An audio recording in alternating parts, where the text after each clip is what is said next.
In this episode of the podcast, I sit down with 30-year Photoshop veteran, Mr. Dave Cross. Dave and I discuss his upcoming virtual Photoshop summit, as well as some ways you can leverage artificial intelligence without it leveraging you. Hey folks, welcome back to another episode of This Week in Photo. I am your host, Frederick Van Johnson. Today I get to sit down with Dave Cross, Photoshop legend. Hey Dave, how's it going? It's going great, Frederick. Thank you so much for having me. Oh, it's trust me, my friend, it's my honor to have you on. I think having you on This Week in Photo is kind of like, I've been hearing your voice and learning from you over the years. So the least I could do was allow you to come on and let me ask you questions, right? Sure, you bet. So thank you for that. So let's dive right in. So folks that maybe aren't familiar with you, I would encourage, I'll post links and all that to all the places where they can, engage with you and otherwise after, in the show notes for this episode. But I want to dive right in and sort of set the stage. So obviously, well, maybe it's not so obvious to a lot of people, but one of the topics that has been sort of ad nauseum hammered into our heads over the past, let's call it 2 years or so, has been the idea of artificial intelligence and how it impacts our creativity, especially when it comes to Adobe. They've dived into that world with both feet with the announcement of Adobe Firefly and how it's integrated into Photoshop and Premiere and other tools, and their efforts in watermarking and keeping everything sort of honest and all that. So kudos to Adobe for doing all that. But there's fatigue, Dave. I mean, there's a lot of fatigue. Yeah. Fatigue and also a big question of what does it all mean, and where, what does it mean for me personally, and how does it affect my photography down the road and things like that. So certainly a lot of uncertainty for sure.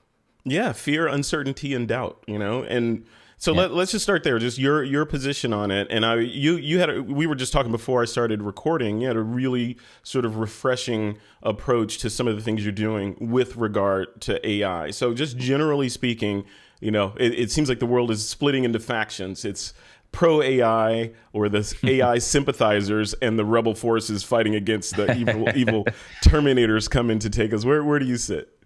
Well, and I'm somewhere in the middle of excited but wary about what it all means. But I think a lot of what I hear from people is the concern is when word started kind of working its way through that a lot of the images that were being generated were like stealing other people's images, or based on just sort of taking any image they could find. And one of the things that I appreciate about Adobe's stance right from the beginning was they made it very clear that they would only use images from Adobe stock where the contributor had checked a little box to say, yes, I'm okay with my image being used as a source for AI. And one of the things that occurs to me is, when you think about it, before AI was even a word that we thought. I mean, for me, AI was always like, that's Adobe Illustrator format. I'd say something as an AI file. So that was always what AI meant to me for many years. But so back think about the early days of Photoshop, there were people that you'd show them the clone stamp tool and they're going, oh my gosh, that's like cheating. You just cloned that right out of the photo. And then very quickly it became accepted, and people were like, well, why wouldn't you do that? Why wouldn't you want to improve your photograph to get out that dust speck or that distracting element? But the clone stamp tool was still a fairly manual. It was a manual tool where you had to pick the right spot and, clone it somewhere else. And then as time went on, then it became the healing brush, where it was a little more automatic, and some people were like, well, heck, what's happening? And, I think there's always some reluctance where some new tool is introduced until you start to really see the benefit of it. And as an example, for me, I know that the most common use that I use for generative AI is I have a photo that I'm working on, and when I decide to readjust the setting, it needs to be a 1/4 of an inch wider.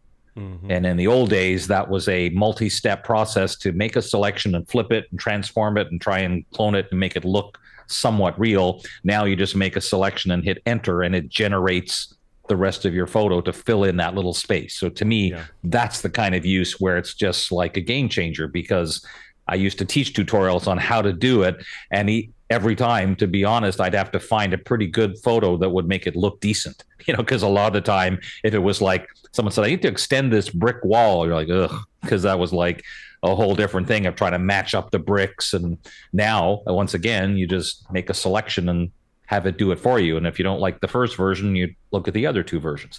Yeah. And I was just chatting with Lisa Carney earlier, who's one of the instructors in my upcoming event. And she is a retoucher by trade. She works for in Hollywood, all the, name any big network or movie studio, and she does their movie posters and so on.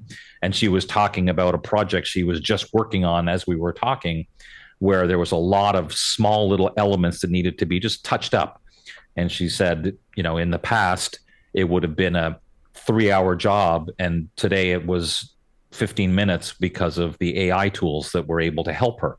So it's still her artwork and it's still the project she's working on, but the tool has sped up her workflow. So from a professional workflow standpoint, for her, AI has made a huge difference.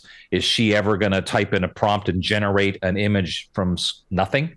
Probably not, because that's not her work. And I think that's part of it too, is the average photographer, it's unlikely unless you just want to play with it and see what it does. But it's still all about your imagery and your photography. And if you want to use the AI tools, you can. But if you decide to just ignore that and stick with the old school way of doing things in Photoshop, that option certainly is out there. And for me, it's finding the balance, the best of both worlds. Take advantage of the AI functions that will save you time, but it's still about your image. Yeah.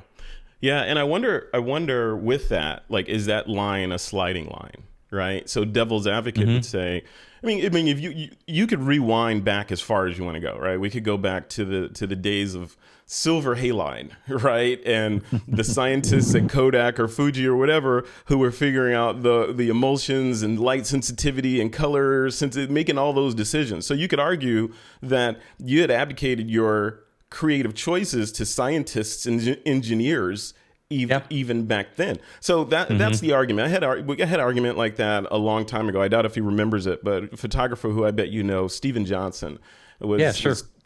We a long time back when I was working at Adobe, we had this conversation about where that line is, right? The line between if you want to be a purist and say, hey, that's not real photography because computers were involved or decisions were made on that image that you didn't make. Therefore, it's not really yours. You didn't control the entire creative process. So I would argue, have photographers ever controlled the entire process? But then, true.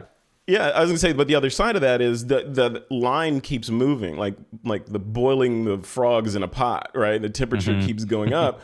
And now with, you were right. We had generative fill and then generative AI and then, all the sky replacement stuff and all these powers that on the one hand, we say, yes, this allows me to have a shorter path to realizing the creative vision that's in my head. So whatever lets me get from idea to showing someone is a good thing. The other side of that is where if you didn't pick that flower pot in the shot, is it really your shot, right? Yeah. So, and I think now it also depends on your definition, I suppose, of image creation. For me personally, for as long as I can remember, in fact, I was thinking about this before we started chatting. Back in my high school days, I had my dad's camera and was experimenting, and I back then used to actually create little military miniatures from like the Napoleonic Wars, men on horses with all these interesting and like painstaking painting, but I'd put them on a shelf. And at the time I thought, there might be something I could do. So I started experimenting with my camera of trying to do like really almost macro close up, but outside. So I'd have a tree in the background. And there were so many times that I was talking to my high school photography teacher going, but is there a way I could move that tree after the fact? And he was like, and so even from an early day, I was always thinking, yes, out of the camera is one thing, but what else can I do? So when I first saw Photoshop, at that point, my son was just a toddler. And I remember I took a photo and he happened to be reaching for the camera. So it was just kind of unusual big hand reaching. And my first thought was, ooh, and I ran outside and took a picture of my neighbor's house and then used Photoshop to make it look like he was reaching over the house. And that was in like Photoshop 1, where, believe me, that was a major undertaking to make that happen. But that's the way my brain worked. Was I just want to create something really interesting. And I never felt like, did I just press the shutter and, the end? I always, from the beginning, was like, it's all for me about creating something that I love.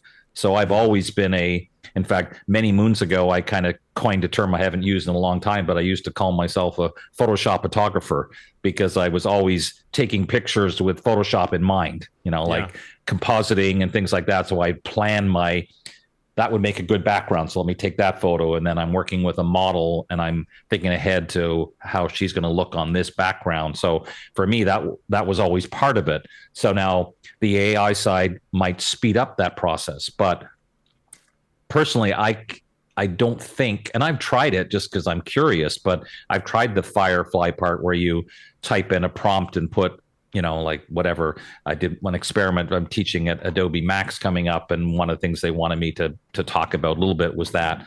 So I actually cheated a bit in the sense of like trying to type a prompt. I'm like, I don't know where to start if I want to do, like, say, a product shot of like shampoo bottles in a spa or something. So I typed that and it was like, it was okay. So then I went in actually to Adobe Stock and I found a photo that I liked and read the description of it and used that as a prompt, and I got a photo that was much cooler. But even then, that was more just an experiment. It wasn't because I'm like, I have been assigned to, create a product photo for a spa company. That was just me kind of going, well, let's try that. And at the same time, so that was, those photos, the images, I should say, that it created were very realistic. And I thought if I was in that job, I'd be pretty happy with that. But then as a hobby, I also sing in a barbershop group. So this is one of the ways I always test the latest version of AI is I type in barbershop quartet, and the results are always never even close. Like, first of all, most people know a quartet is 4 people, and it's never 4. It's always 3 or 6. And they always have mutant hands holding something that resembles somewhere between a microphone and a saxophone. It's just really awful. So anyone who ever feels like AI is taking over and stealing our jobs, just do a prompt for barbershop quartet and you'll feel so much better, because you'll look at it and go, oh yeah, that's not good at all. Yeah. On that, I was wondering, you mentioned Adobe Stock, and the Adobe Stock kind of part of this equation hits on a couple of notes, right? So one note when I was thinking was, wow, do we even really need stock anymore that we have Firefly and generative AI? Mm-hmm. I could just dream up what I want. Why do I need to go and find something that's close to what I want and make do with that when I can? But then the other thing is you can never be precise, right? You can't be, you cannot, the precision piece of the equation with generative AI as applied to professional work, right? Like if you're a hobbyist, like you're just playing around, like, surprise and delight, all that. But if you are working on a deadline for a client that needs a picture of, whatever, and you're the photographer, you did the shot, but you're missing something for the shot and you want to render it, it's like catching that last pea on the plate, trying to wield AI and to that's do what the thing. you want, right? There's a little bit of, there's no question, there's a little bit of luck. And one of the things as an instructor that has always kind of intrigued me with the AI stuff is I learned very early on, the first time I started playing with the generative AI and was about to do a workshop for a company, I learned very early on, if I got a good result, take a screen capture to show them, because the chances are in the live class, I'll get nothing. Like I'll get stuff that's just not good. So, but that's the reality, is to let people know, look, I'll here live, I'll type in this prompt and look at what I got. And now let me show you what I got a week ago. And very different. So like you said, the control. Now, to be fair, one thing that Adobe introduced recently, and I don't think I'm breaking any rules by saying this because it is in the public beta, that will probably be in the full version of Photoshop shortly, is the ability to use a reference image. So not only you're typing a prompt, but you're able to upload a reference image to say, this is my prompt, but I want it to look like this, like so that the color toning or the relative sizing or spacing of objects or whatever it might be, there it gives some frame of reference. But going back to my barbershop quartet example, because that's my go-to example, so I typed in my prompt, and I even this time put 4 men singing, because I figure if you don't know what a quartet is, apparently. And I uploaded a reference image of a well-known barbershop quartet that I'm familiar with, who are wearing kind of not the old school, stripy things and boaters, but they had nice suits and it was on a stage with nice lighting. So I used that as my reference image. And the result was 3 guys singing, but the background looked almost identical to my reference photo. So I'm still like, well, what was the point of that? I put in a reference image, and it was like, you still can't get the 4 people. And maybe you need to write a prompt that says with their hands behind their backs, because as most people know, hands are still, for some reason, a major sticking point with a lot of AI generated things. Is you look a little closely and go, that doesn't just look quite right. Yeah, there's hand. Always something, right? I mean, the hands. It's so interesting because I've tried to draw. Oops, sorry. I've tried to draw hands once in my life, right? And it's that is got to be like the final exam for drawing the human form, right? Because hands and feet, I don't know, because if you get one little thing wrong, it looks deformed. So hey, it's a matter of time, right? I don't think it's a coincidence that a lot of the most interesting artwork that I've seen people sharing, it's either close-ups of people, so like chest up with nice, like say a fairy with a headpiece on or something, or someone standing with their hands behind their back looking very pensive. Right. So it's like, aha, they're hiding the hands so that you can't see them. Yeah. Well, before we leave, someone just needs to upload like 500 photographs of hands in Adobe stock to try and give it something to generate off of. It's coming. It's a matter of time. The hands now are miles better than the nightmare fuel they were in the beginning, right? Yeah. That is true. So we're moving in the right direction. The last thing I wanted to throw out there about Adobe Stock was the and generative AI, because there are AI images inside of Adobe Stock, and of course you can make them using Firefly, as you mentioned. But the licensing of said images, or the use of AI generated images that you create in Firefly, say you want to use them for real with a client, and then the client is going to use that for commercial purposes, right? So that is a tightrope that I think is still being walked. Yeah, I think it's Adobe is not clear. Yeah, sure. Adobe's way ahead, though, I think, in a lot of ways than some of the other. And this is, we're in Wild West, so I'm sure everything will stabilize very soon. But Adobe, and correct me if I'm wrong, if I know you're not an Adobe employee, but the licensing around the images that you generate out of Firefly, you're licensed to use for commercial purposes out of that app. Whereas with, some of the other LLMs, I don't know if it's across the board and Firefly stands alone right now. But as far as I know, which is not that far, the Firefly is currently the only one where you could feel safe that you can use these images, and if someone decides to take you to court over usage, you're clear. Am I good on that? Yeah, and I think the reason for that, as I understand it, is because Adobe made it clear that they're only using images from Adobe Stock that they have permission to do so.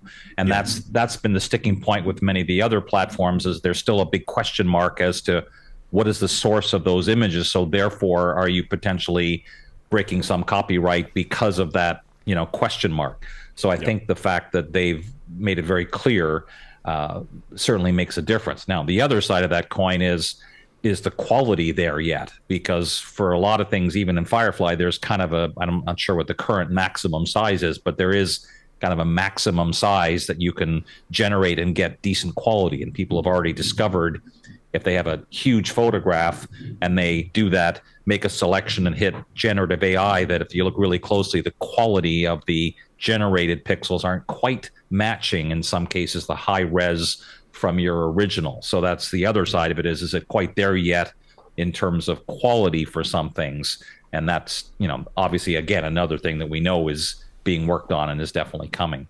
Yeah, like I said, it's Wild West, and a lot of the things that we're dealing with now kind of it reminds me a lot of podcasting, right? Because back in the day, to record, to do what we're doing right now, right, was an effort in both knowledge of how to do it, gear, bandwidth, your guests' savviness, all these things came into play, and hopefully everything worked and you get a decent interview out of it. But that was early days, and today you can do a podcast that is superior to what we used to do in the day on your phone and iPad, right? Yeah. From anywhere, and edit it and publish it and market it all from your phone or your iPad. So, I mean, I think AI will follow suit. I think a lot of folks, rightly so, are dubious, let's use that word, are dubious of AI for some of the reasons we touched on, but also because it's the latest acronym in a series of acronyms that we've been told that we need to pay attention to, right? Because it was, I mean, how far you want to go back? It was NFT a couple of years ago. It's going to change the world. You got to learn this NFT thing because everyone's doing it, especially if you're an artist. And then before that, of course, it was the Bitcoin, and which was the precursor to the NFT stuff. And I don't know, you could go on and on. 3D, remember 3D? It was, everything was going to be in VR after that, AR, all these technologies, which are still here, but they weren't the sea change that we thought, or that they were hyped to be. Yeah. AI, I think, which I think is throwing a lot of people off or causing a lot of people to just either poo-poo it or sit on the sidelines and play wait and see, which I think might be a losing strategy. Where do you fall? And I think you're right, because all those things you mentioned, like AR needed specialized equipment, 3D needed high-powered computers. You can be on your phone and go into ChatGPT and have it generate a press release for you. I mean, it's so accessible that I think that's the big difference. All those other technologies still had some kind of barrier to entry, at least on some level. But with AI stuff, it's, I mean, you can get free apps on your phone that do pretty incredible things. Or here's another example that's kind of a silly one, but at the same time, I think it speaks to where we're at. Is someone mentioned to me this website where you can generate a song using AI. And I was like, huh?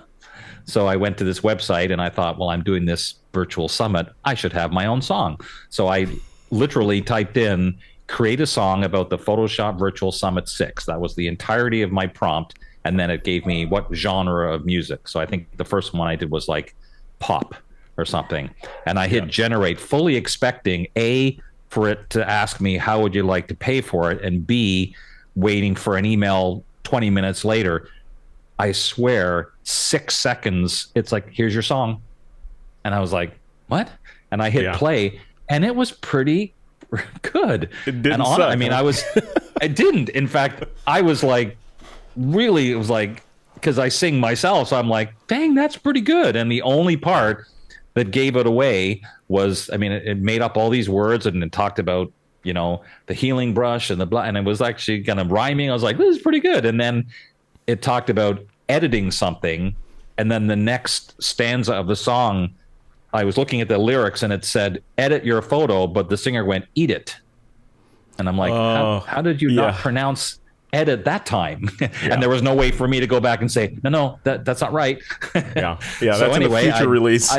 I did a couple of generations of this and actually made a little video out of it just for fun. But I'm like, how crazy is that? That was the entirety of my prompt. I didn't say anything about Photoshop tools. It just used its intelligence to go look up, I guess, what I have out there about the virtual summit, the fact that it's Photoshop, and when people do Photoshop, they do this. And I mean, and like I said, no cost and in like seconds.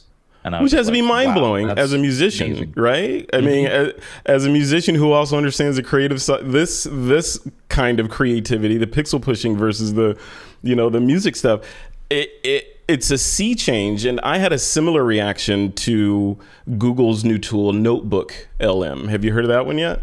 I've heard it. I haven't seen it in action. But okay, so Notebook LM is the, let's say, what was the best way to put it? You remember the fear, uncertainty, and doubt and nervousness that let's say, graphic designers or copywriters felt when they first were exposed to what ChatGPT and the generative LMs could do, or LLMs. Google's Notebook LM, you can give it, basically the premise of the app is free. The premise of it is you sign up, or you're already signed up, if you're using Google in any capacity. So you go over there and you give it a bunch of sources. It's basically a research assistant. You give it a bunch of sources, a ton of PDFs, Word files, URLs, videos, whatever you want. You just throw it in the hopper, like the flux capacitor on Back to the Future, right? Just throw it all in there, hit the button, and you can ask it questions about the research in its entirety, right? Or have it generate content, like you mentioned, press releases or articles or scripts or whatever the heck you want, all based on that data set. But the thing that blew my, I had hair before I saw this and it all went away, right?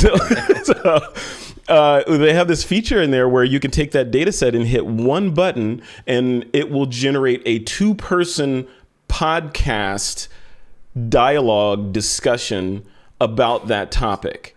And it's a male and a female, and they're just going back and forth about, I heard about this. Like if you try it, you put in, some of the projects that you're working on, Photoshop, it'll say, I just got this thing in about Photoshop and Firefly. And the other person will say, I heard about that. That's a generative LM thing that Adobe cooked up. Yeah, it's amazing. Well, they just released this new feature that does bubble, and I've done it like, I don't know, a lot because I'm obsessed with it now, but I've done things like I put in a bunch of information about what was it? Oh, I put in a bunch of information about the, this trial that's about to go on in the courts right now. It's big celebrity trial thing going on. So I pulled down an article, I pulled down the indictment, I pulled down the bio of the defendant, all this stuff, and I threw it into Google, into Notebook LM, and I said, tell me what's going on in layman's terms, right? So it came back and it just described it like 2 people gossiping, sharing facts that they knew about this thing and what might happen, what could happen, all that.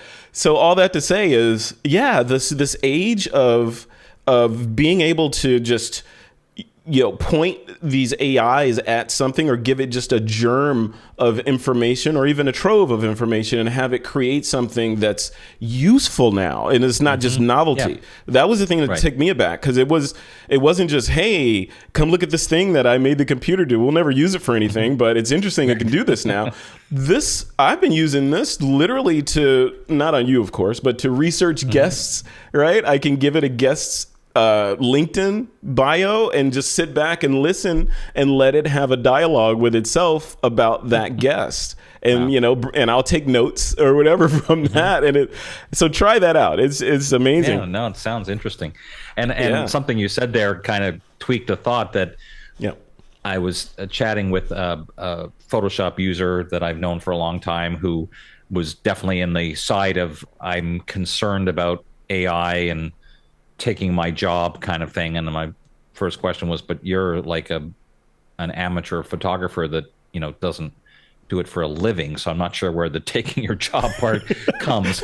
But the more we talked about it, he was like, so I could type in a prompt for, say, like product photography, and then I could use that photo as kind of an idea board to help me when I actually go to do the product photography. I'm like, yes, that's a perfect example of using the AI to benefit you, because you're not using that for your final image, but you're helping it generate where you probably used to sketch out different things on a storyboard. Now, in effect, your storyboard is photo quality, and you can make multiple generations and tweak it and say, no, one bottle bigger than the other or whatever it is. And I was impressed how quickly he, on his own, kind of went from, I'm very hesitant about this, to, oh, that's a way I could actually take advantage of that. And I think that's one of the thought process we have to think is yes, always be hesitant to wonder what's coming, but at the same time, embrace it enough to go, but are there ways, like Lisa talked about,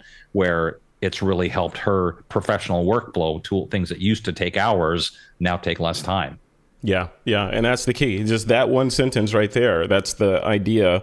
Don't at least I personally don't look at it as it is going to take over the world. It's going to take over. Maybe I'm naive, but I look at it more as, hey, this is a really cool tool I have now, kind of like an iPhone, right? Like pre-iPhone and post-iPhone. Like I can do all this cool stuff now. It didn't take my job. It made me better at the things that I can do, arguably. Exactly. Some people would say it made me worse because of apps, right? I want to, before we move on to this learning side of it, I wanted to, because I have a Photoshop educator on the hot seat, if there was one or two tips or one or two directions that Adobe has refined in Photoshop away from, the AI stuff, like what pops into your mind as, okay, everyone's talking about Firefly, but look at this thing that they made better. I mean, one of the realities has always been the case in Photoshop. Is the marketing side of things is always like, look at this new feature, but there's always so many little tweaks that people don't talk about that you suddenly notice and go, oh, so there's a lot of under the hood type things that, little tweaks where like, oh, that makes better sense, or where has that checkbox been all my life? So I always encourage people to be conscious of the fact that, yes, Adobe is focusing on new features like AI stuff. But some of that AI, and I think a lot of people get too caught up on the generative part. To me, the real power of AI is my life making selections has changed so dramatically because of the AI side of selections. The object selection tool, as an example, is just amazing. I mean, it used to be if you had a photo that someone was like, a person with long hair blowing in the wind, and someone said, just make a selection of that. It was like, oh, because you knew no matter how good you were, it was just a time consuming process.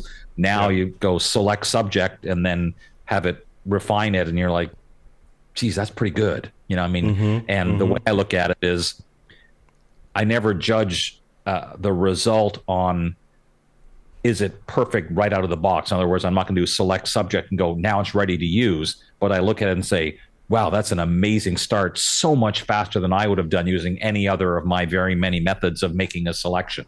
So I think to look at the AI side of the tools, like the ones that, like the selection side and the masking things that just have sped up the process, where it still might not be perfect, but boy, it's pretty darn close. And when I still see occasionally a YouTube tutorial where someone grabs the pen tool to manually select around something, I'm like thinking, well, you must get paid by the hour, because like you're doing things so much the hard way. And my fear is, of course, the number of people that watch and go, oh, okay, pen tool, I'll try that. And it's like, yeah. I mean, and that's how a lot of people started, right? I mean, it's got to learn these splines and Bezier paths and all that stuff if I ever want to be pro and make pro level selections. I'm curious though, as a selection master, right? You know your way around a selection. You remember back in the day, Kai Kraus used to remember his whole channel operations or chops series that he put out on the web that was basically showing people ways to do what you can do in a click now, right? The power of, using all the different tools on masks in order to create a mask that was superior to what you could just do, with a magic wand or something.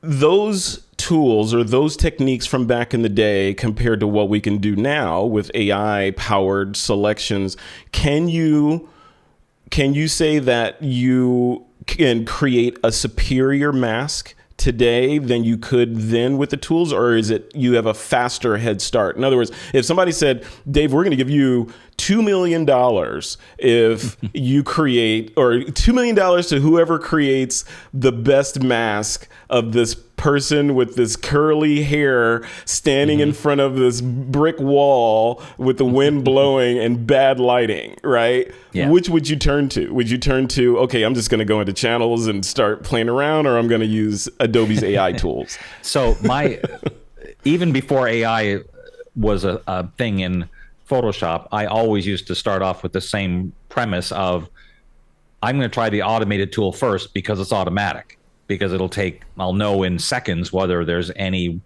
merit to this at all. So I would still say that now that hasn't changed today. That the difference is that back when I talked about that, like the automated tool was like the magic wand or the quick selection tool, which were always kind of like, yeah, sometimes great, and others not so much. But I'd still try them because why not? It took moments.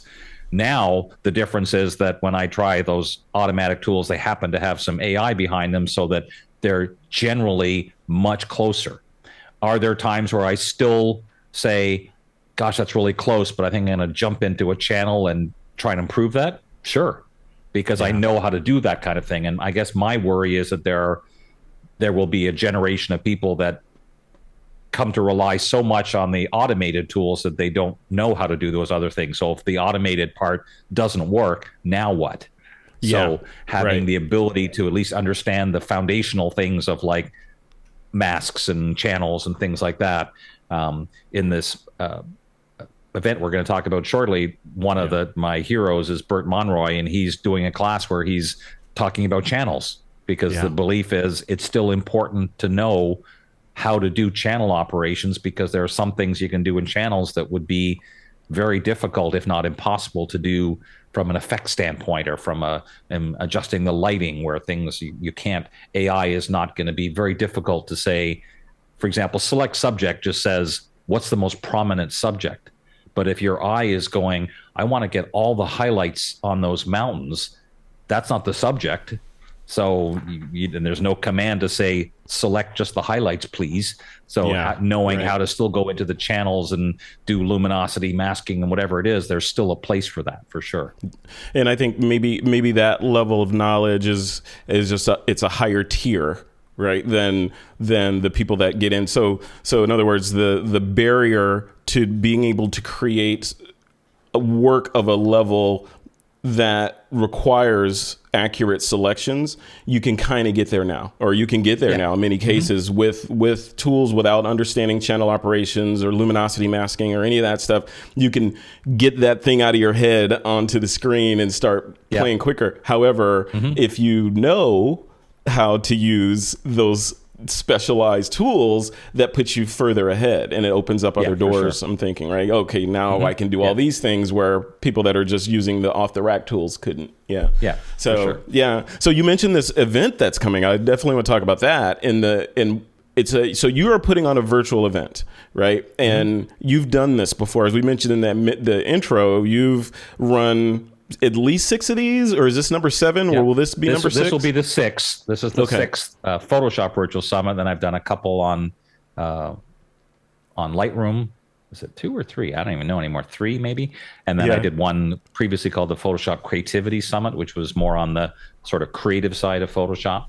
And they all kind of follow the same premise of being 100% virtual, where you can attend from wherever you live in the world, and see some of the top instructors share their best techniques, and everything from, the fundamentals we were talking about before to the new AI stuff and everything in between. Yeah, I love that. And I mean, it seems so obvious now. It's like, of course, how are you going to put on an in-person event and make it egalitarian when people, are all over this planet and may not have the time, the means, or whatever to get to you. But chances are they may have internet, right, and a device to consume. Then they can get the content and learn and move forward that way. We were talking before we started recording, and sort of geeking out a little bit on the AI stuff, as we did in the first part of this discussion. But you mentioned refreshingly that we were talking a little bit about the backlash from oversaturation of AI, and now there's kind of a rubber band effect in the other direction. And you're seeing some of that in your summit. You talk about that a little bit, like how AI is or isn't represented at this Photoshop summit. Yeah. So when the event is in the planning stage, I reach out to the instructors that I think might be interested, and have them submit class ideas. And going into this one, I fully expected that part of my challenge was going to be, how do I pick between all the very many AI-based classes that people were submitting? But refreshingly, I didn't have that problem, because most instructors, there might have been an AI class, but they also submitted 3 other ideas, which were like old school ways to make a selection when AI doesn't work, or that kind of thing. So, I love it. Or talking about fundamentals that never go away. The fact that you need to know how to use layer mask no matter what else you're doing. Layer mask is a key part of Photoshop. So for this event coming up, we have 40 classes, and I don't know off the top of my head, but I would say that probably maybe 5 or 6 have AI in the title, and the majority of them might touch on that, because if the topic is on making selections, then yeah, that'll be part of the discussion. But as I talked with individual instructors, because I'm going through the process right now of doing little video chats so they can talk about their classes that I'll eventually post on the site. Majority of them there's a recurring theme where they're like, yes, AI is important, but like we just talked about, it's also important to know these other techniques and how to balance, so that, there's a couple of classes that are kind of like a best of both worlds class, where they'll talk about, yes, the new automated selection tools, but how do you fine tune that, or what other options do you have if that doesn't work? And then there's other classes that are just talking about things like color, because color is never going to change whether it's AI or not. We still need to have a fundamental understanding of color and how to work with color in Photoshop, and whether that's using adjustment layers or curves or something else. So I'm very happy with the balance that we've been able to get, that is, people won't go in going, well, this should be called the Photoshop AI Summit, because it's not. That's certainly a key topic, because it is, but it's not the focus of it. The focus is, let's be more productive in Photoshop and find ways to do that, whether it's new school or old school, I guess you could say. I love it. Or just a different school, right?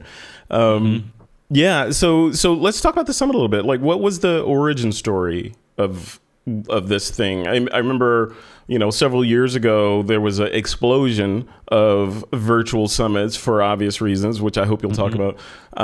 And part of that explosion was the proliferation of Zoom and the ubiquity of Zoom, which we're using right now, right?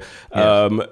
So I'm curious, were those factors kind of the secret Cambrian explosion formula that led to all these summits, including yours?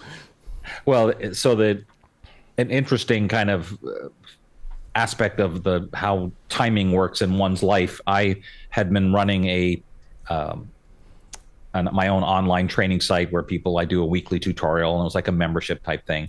And I was just exploring other possibilities, and I came across these things called virtual summits, where they said it's like a conference, but it's virtual. And this is before, we all became so introduced to Zoom. It was just kind of a concept, and I was reading about it. I was like, oh, that's kind of interesting. But I just sort of put it aside and went, yeah, I'll think of it someday maybe. And then suddenly, before we knew it, in 2020, we were being told, don't go anywhere, stay at home, pandemic and all that kind of thing. And one of the many things that happened was that myself and all of my colleagues, all of the things we tended to do were going to teach at conferences and events, and they were all, of course, canceled. So then our source of revenue became, well, now what do we do? So I wait a minute, that virtual summit thing.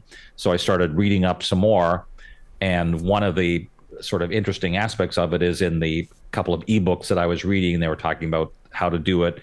And one of the common challenges they mentioned was finding speakers. They said, for your topic, one of the hardest things to do is find 20 speakers on that topic. And my first thought was, well, not for me. I've been doing this so long. I could list 20 people right now. And sure enough, I, within 5 minutes, had a list of friends and colleagues that I've known for many years and taught with, and went.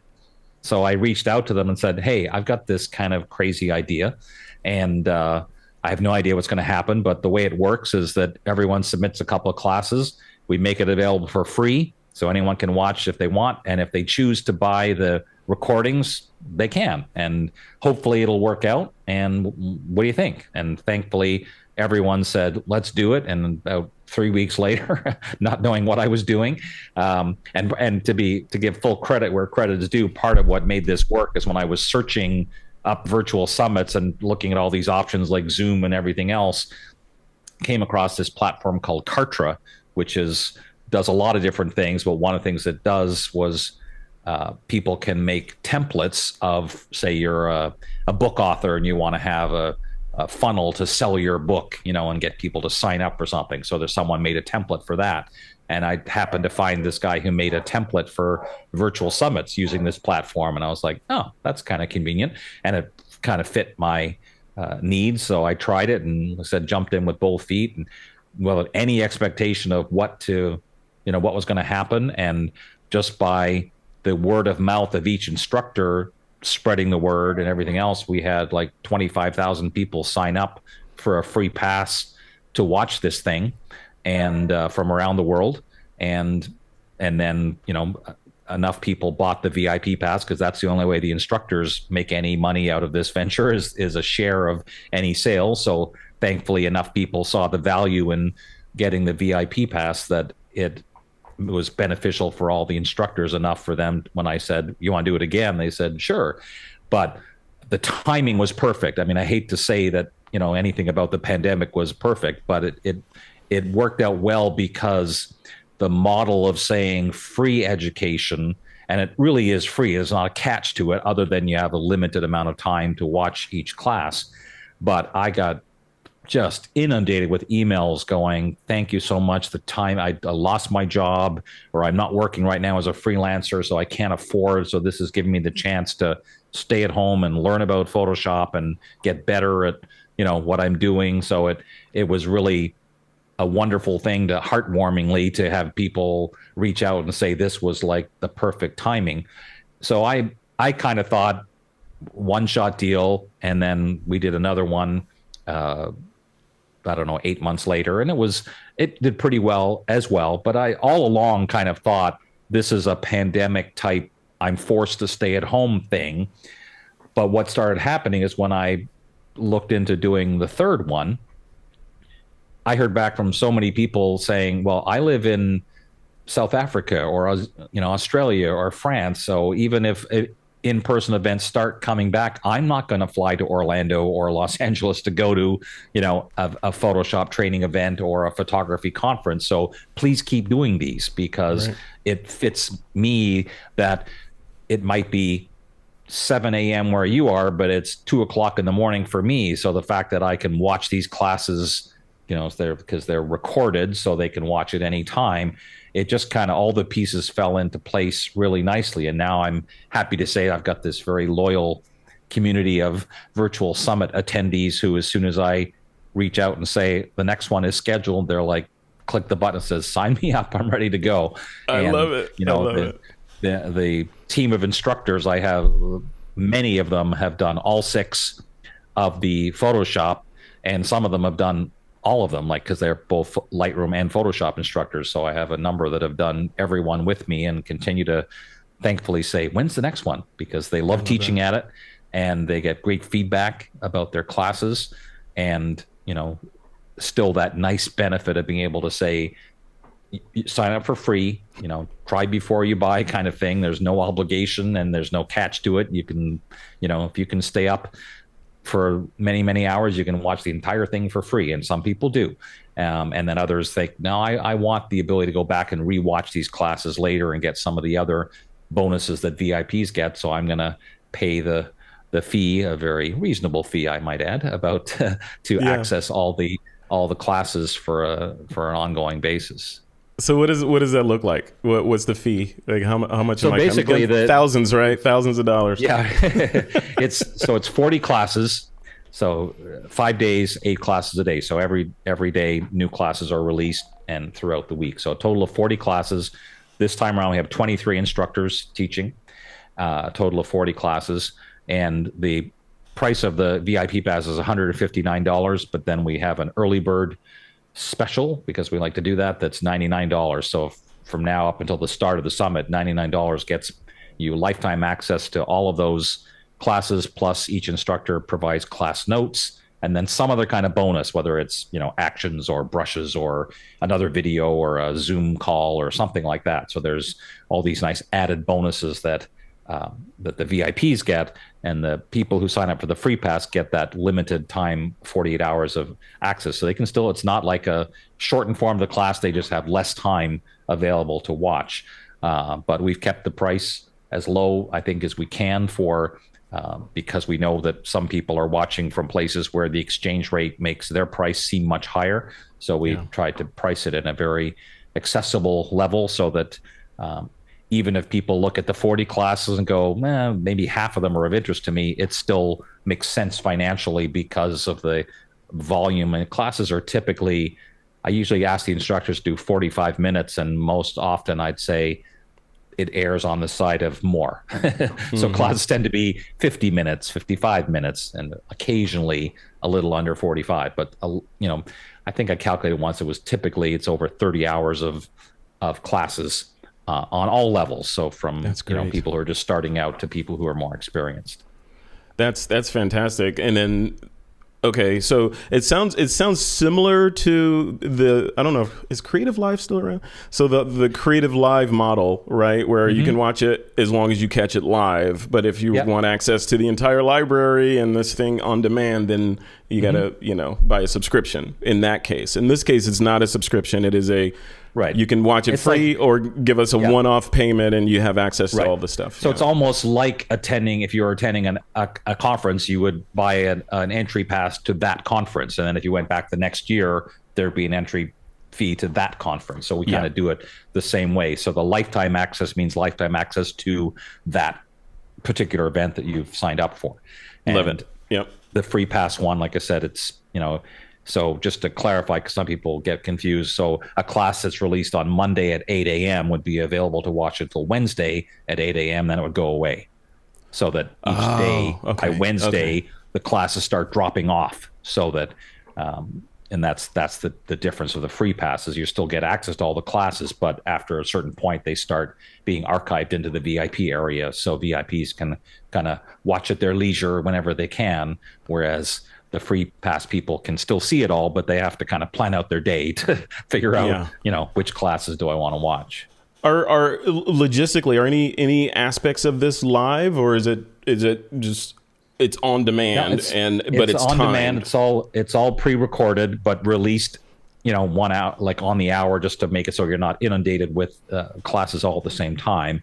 And then we usually have the live sessions are like, we'll have someone like B&H come on and do like a live Q&A on gear. So they do that through a Zoom call.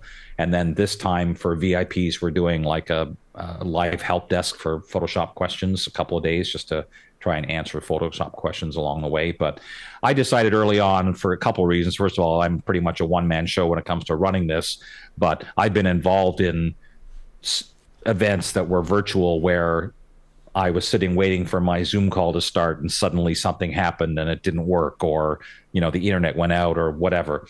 So I made the determination fairly early on that I did not want to do any live broadcast aspect to it other than maybe like, a webinar where like I'm doing a webinar on the first day to just do a Q&A about the VIP pass for people who are unsure of how it works. But that's like a half hour webinar type thing. That's not like every class that way. So, and now the VIPs, how are the classes? Oh no, go ahead and continue. VIPs. I was going to say the VIPs also, like in the member area that they can log into at any time, there is kind of a comment section. So usually the instructor who knows their class recording is being now available will pop in and answer questions. So it's not really like a live Q&A, but that there is that kind of aspect to it. It's not a guaranteed thing, because some instructors, I know, for example, at least one of the people is going to submit their classes and then head to Antarctica. So they won't be there to answer your questions, but many of them do if they have the opportunity to do so, for sure. I think that the pre-recording and later delivery is the smart way to do this. I mean, it's not necessarily smart. It is a way to do it, but I think you're a one-man band and you're building this. You still want to get the information out to the world, being able to just put it on rails as much as possible, right? And then have the live bits of it be the exception to the rule. Like the main content is the planet. The rest of these things are moons, right? And I think the other reason why it makes so much sense. So I was talking with one of the instructors for this event, and he was talking about not that long ago being on teaching at an event that was live, and they had problems, so he was only able to present about half of his planned class because of the technical issues. So he complimented me, saying that one of the things I love about the Photoshop Virtual Summit is it allows me to be my best as an instructor, because I can record it, and then if I don't like the last 10 minutes, I can re-record it and edit it in and make sure that what I'm presenting is exactly what I want, and it's the best class for the students. Because there's lots of instructors that are great at teaching in person. That's what they do. And that's great, except, I mean, I've been at events where the projector went out. So a room of 300 people are going, now what? So the equivalent today is internet drops out, or, you get the spinning wheel where suddenly the streaming isn't working. So with this, because they're recording, if you get that spinning ball, you're not missing anything, because you can just hit pause and then come back in 20 minutes and hit play again and pick up where you left off. So it helps both the attendees, but also the instructors, like I said, to feel like they're putting together the best possible class of information that they can for the people watching. I love that. I think that's the way to do it. I mean, you have the tools, we have the internet. Why force it? I mean, follow what Apple's lead, right? They used to do Macworld's live and the announcements live and all that, and it was great. There was magic there, but even then things went wrong. Remember Steve getting mad at somebody because some demo didn't go right? Right. Yeah. Exactly. So you can eliminate all that. What's the day in the life like, or the day of flow? Like, are they logging, like, customers or users or learners? Are they logging into Zoom? Are they logging into Kartra? Like, how does that work? It's basically a website. So each morning of the summit, students get an email with a link to that day's classes, so that way we can keep them up to date with the latest schedule and everything, and they click that link and stay on that page all day and just refresh it every hour when a new class is released. And that way, on that page, if they're on class number 5 for that day, but they want to jump back up to remind themselves of something of the first class, they just scroll back up the page and hit the play button again, because it's just a pop-up video kind of a thing. And like I said, that means they can plan their day and look at the schedule and go, this class doesn't interest me, so I'm going to not watch that one, but pick up again at 2 p.m. when this one is released. And there's no reason or benefit to say I'm going to watch right at 2 p.m. when it's released, other than the fact some people like the fact that they're seeing it right away. But because it's a recording, it's not like they're going to miss anything so I encourage people and remind them, you don't have to get up at 4 o'clock in the morning, your time, to watch this class, because it's going to be the same if you watch it at 4 p.m. As long as you keep in mind that 48-hour period, you watch it whenever you want. So that's the other benefit of not being live, is you don't have to feel like my time zone is crazy. This is going to be nuts to try and watch everything. You just watch it when you can. Time shifting, right? Like I said, if you're a VIP, then it could be 3 weeks later. I mean, I have people that know they're not going to be in town during the week of the summit, but it doesn't matter, because they'll watch it later, because there's no difference. They're not going to.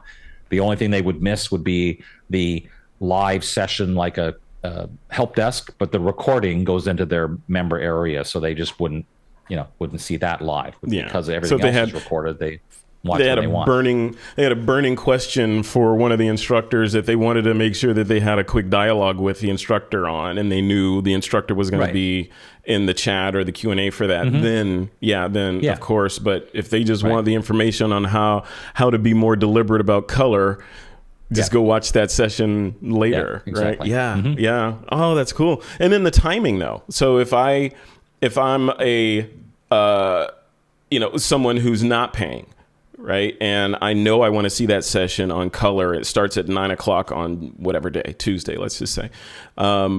I have from 9 a.m. on Tuesday until 9 a.m. on Thursday to watch it, right? So how do you manage that with thousands of people with different start times and different courses, and are you doing that manually? Like, so the pages are all set up, and at the appointed hour, I go in and literally copy and paste embed code of the video, so that one is now, when people refresh the page, they'll be able to watch that one, and then it stays there. And so I just have my own little schedule that the first couple of days are easy. It's when the 48 hours starts to expire. Now I have to remember to expire that class and add this one. So it becomes a little more complex, but thankfully, because it's number 6, I kind of got the routine down and I kind of know what I have to do.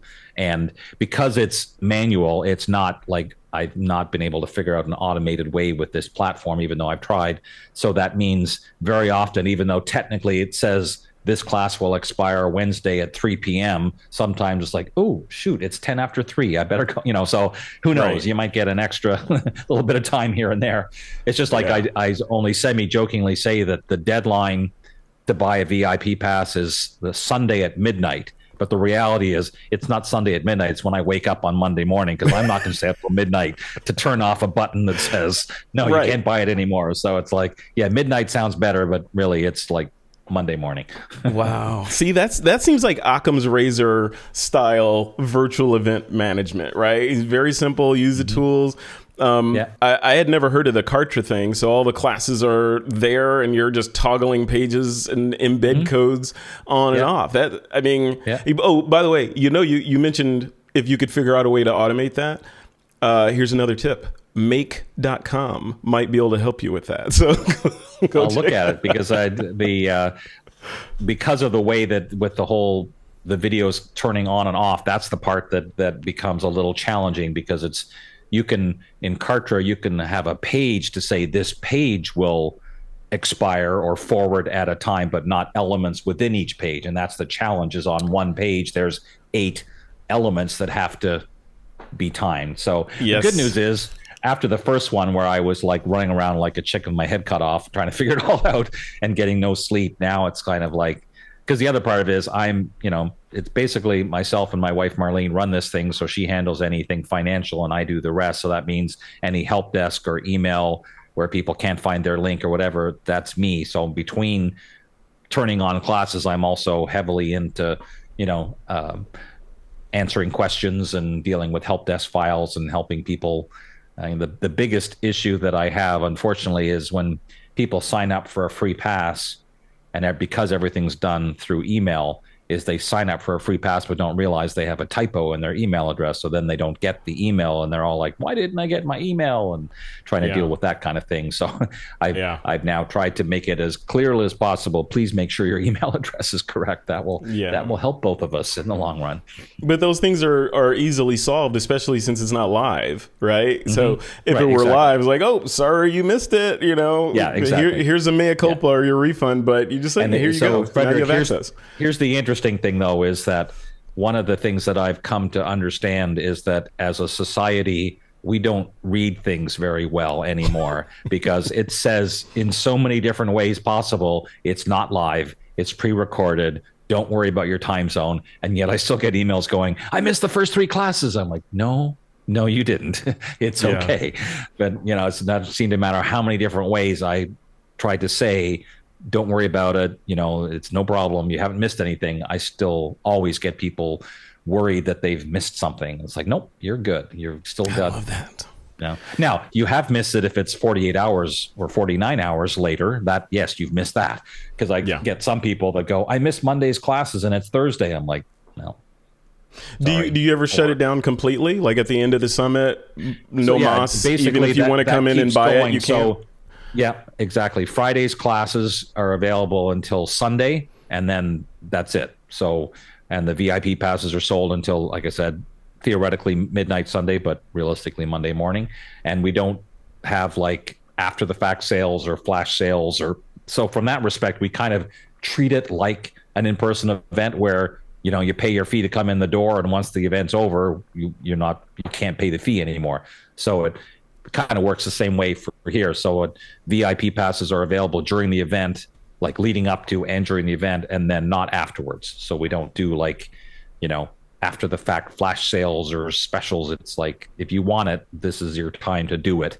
And in part, that's because there's a couple of reasons, but one of them is the instructors that I work with. Many of them also have their own courses and products and things. So it'd be, it would start to become tricky if we were constantly selling old stuff when they're trying to sell their new stuff. And so we just decided to make it kind of a time frame to say during the summit, and you have a bit of time, obviously. And most people, I think, by the time they're about halfway through, they've already decided, yeah, the VIP pass is for me. So then they purchase it and take the pressure off for the rest of the week to know I don't have to worry about now running to try and catch up with all these classes. I can watch them whenever I want, including 6 months from now.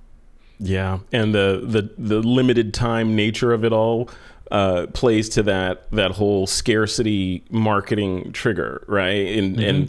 And what price perception, when something is a scarce resource, time or quantity or whatever, then we value it more. And then if you put this low price on something that's scarce to begin with, it's like, oh, okay, of course, I got to get it. If you are at all interested in Photoshop, which if you're watching this, you probably are, right? So it's kind of a no-brainer if you want to get better. Yeah. If you want to get better at what you do. One thing I like to mention, because I think it's not obvious until someone says it, is that the classes in the summit are of all different levels. So, for example, if you're just starting out in Photoshop, there are some wonderful classes for you. You might look at a class like on channels and go, I don't even know what you're talking about. Mm-hmm. So if you're a free pass person, that means that you would probably just not watch that class. But with the VIP pass, because it's lifetime access, maybe now you've used Photoshop for 8 months and you've done enough work that you're suddenly like, I think I'm ready to watch that class on channels now.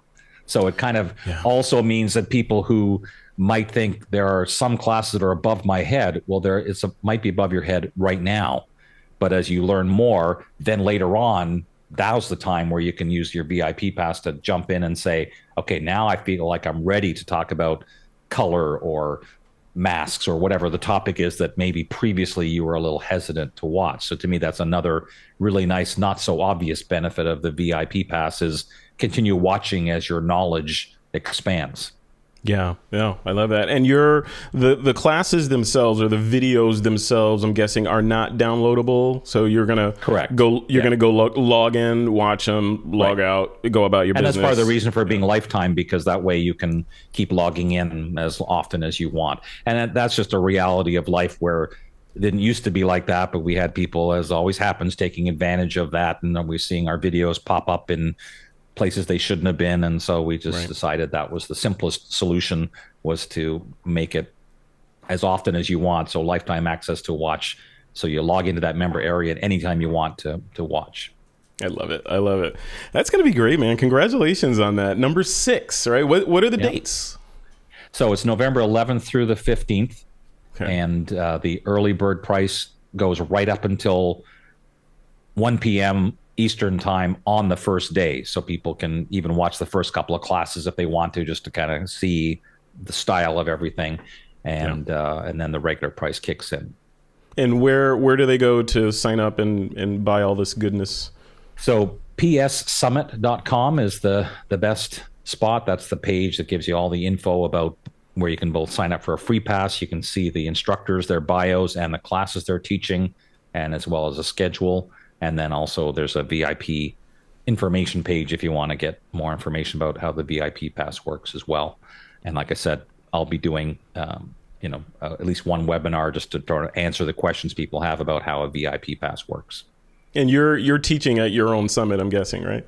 I am. For this one, I do. I don't teach at the Lightroom one because I'm much more of a Photoshop guy. So after the first Lightroom Summit, I was like, that's me done for teaching a Lightroom class. But yeah, I'm teaching a couple of classes on doing the Smart Object Bootcamp, one of my favorite topics, and also just kind of ending things off with a whole cavalcade of just little tips and tricks that can help you no matter what you do with Photoshop. I love it. Dave Cross, man, thank you. Thank you for coming over and having this conversation. The URL for the summit is pssummit.com. pssummit.com. So I'll link to all this stuff in the show notes for this episode, and we may send out an email to let people know what's going on. I feel like this is one of those events that it's done for the right reasons, right? Because you guys are educators, so you, for some reason, you got afflicted with that educator must share knowledge bug, right? Which is great for the rest of us, right? So, and you're doing. I mean, you could charge way more for this, honestly. I mean, you could have, and that's not like marketing hyperbole. I feel like this level of instruction with the group of instructors that you've assembled to do this is, where else can I get that? Right? I don't think that's available in many other places in this kind of format. So yeah, I would encourage folks that are listening to this, definitely go support Dave and all the instructors that, you probably don't make a ton of money doing education as it is right now. So, and you're probably benefiting from their knowledge. So go over there and support them and learn something. At the same time. Dave Cross, thank you, sir, for coming on. I appreciate you. You got to come on again. We got to do maybe we'll do a wrap up after the event's over, and talk about, do like an after action post-mortem. Or you could even do one right in the middle, and I'd be like, I was going to say with my hair sticking out, but that wouldn't matter. But exactly. I'm not shaving. A little distracted. Eyes wide open. Well, you guys, so I'm guessing what, October, November for you and your wife are just hectic months, and then you just lead into the holidays, right? It goes in waves. Like everything's like right now is fine because it opened to the public and everything, and so there's kind of this lull, and all of a sudden I'll start to get classes coming in from the instructors, and that's when it kind of gears up again. And then the last few days are kind of mayhem, and then once it starts, it's just kind of into that routine and answering so many emails. Yeah. But that's the fun of it. So. And then you're off into Thanksgiving and, relaxing, getting ready for number 7. Time off. Yeah, exactly. Before the next one. I love it. Best of luck with the summit. I'll be there. Thanks. I appreciate it.